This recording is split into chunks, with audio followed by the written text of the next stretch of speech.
خب سلام و درود خدمت دوستای عزیز کارا رو میشونین دیگه سلگین نه یعنی کاره که کلا کار کس دیگه کده کلا یعنی استاد چاقلوی معروف کربلای چاقلو در او بروش کدراییه یعنی نرداروش منین چیزا رو کلا چسب زیده رول بلاک دو نه سلگین و نه کلا نمار یک آدمی استاد بیشعور کار کده که افتاده روانه نمیم از کارایشه سرامیکا افتاده دوستا سرامیکا کلا افتاده و سرامیکا رو داریم میکنیم دوباره سیمانا رو کوش منن چی رقم سیمان ریخته یعنی کلا نما خوشگل تر و تمیز این نمای کلا ولی متاسفانه شما که میگیرنید اینا را کلا این سرامیکا افتاده سلکن که این رقم کار نکنین بلده مردم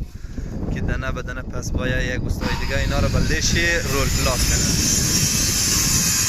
دوستا اینی هم از کار سل کنن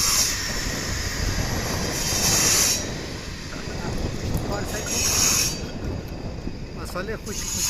دوغا بی سیفت بوده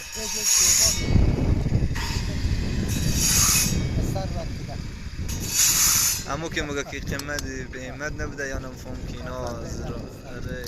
اینا مفهوم چی دلیل کده یا استاد لن شعور نداشته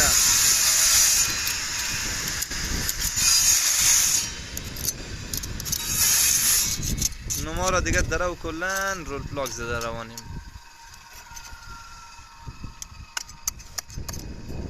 دوستای عزیز اول استاکارای محترم و محترمه و هر چیز که هستین اول یک کار را نگیرین اگر گرفتین یا ارزان یا قیمت مورا لطفاً خواهشانه نکن که یک خانه یک مردکه را خراب نکنین نمی سرام که افتاده کلن چند تا سرام افتاده نزدیک در روی کسی میفته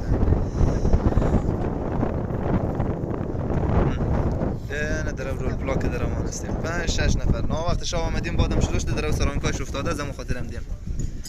استاد چاقلو چی مگه دایی باره باشه همین صحبت معروف است رو